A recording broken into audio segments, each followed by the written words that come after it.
નમસ્કાર દર્શક મિત્રો, આપ જોઈ રહ્યા છો IHRTC ન્યૂઝ અને હું છું રિપોર્ટર દિનેશ કુમારસિંહ બાબરિયા ઘેટી.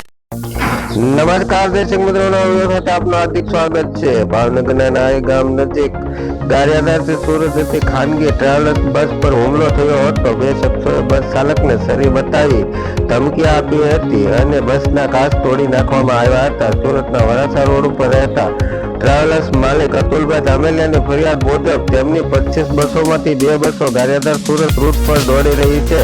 25 માર્ચની રાત્રે 10 વાગે નારી ગામમાં બસ પહોંચી ત્યારે પૃથ્વીરાજ રાણા અને પ્રદીપ રાણાએ બસ રોકાવી હતી અને બંને શખ્સોએ ડ્રાઈવરોને ગાળો આપી અને છરી બતાવી ધમકી આપી હતી કે નારી ગામમાં બસ ઊભી રાખશો તો મુશ્કેલી પડશે. અને હું છું રિપોર્ટર દિનેશ કુમારસિંહ બાબરિયા ઘેટી.